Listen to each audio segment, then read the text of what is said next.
Bismillahirrahmanirrahim. Assalamualaikum warahmatullahi wabarakatuh.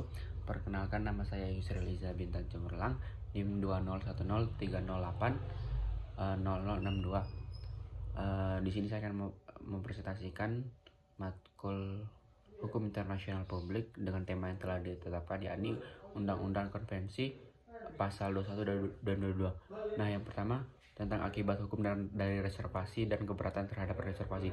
Sebelum kita ketahui, yakni reservasi ialah komitmen yang telah ditetapkan oleh dua kedua pihak, yang berupa contohnya kelompok gitu ya.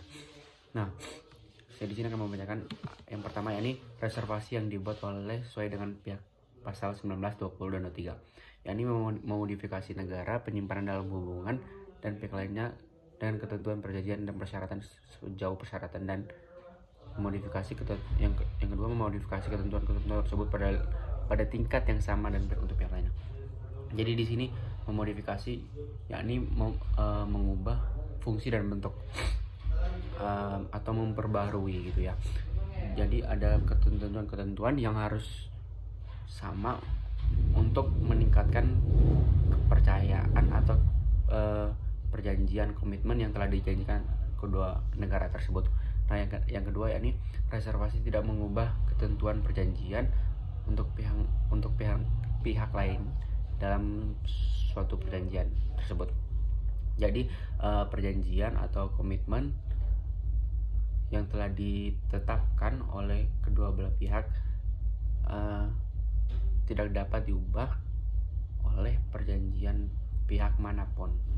Oke.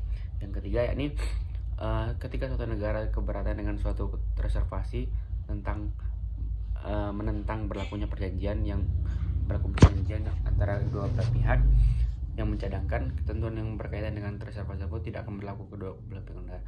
Jadi ketika komitmen itu telah dijanjikan atau telah ditetapkan, maka tidak ada yang boleh menentang tentang perjanjian tersebut, dan apabila ada, maka reservasi tersebut tidak berlaku antara kedua negara. Nah, ini selanjutnya saya akan menjelaskan tentang pasal 22 tentang penarikan reservasi dan keberatan terhadap reservasi. Yang pertama,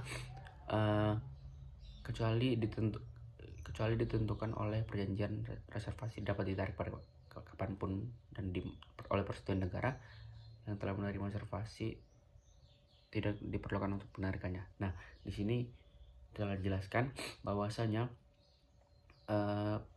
penarikan reservasi ditentukan oleh perjanjian tersebut, oleh komitmen tersebut.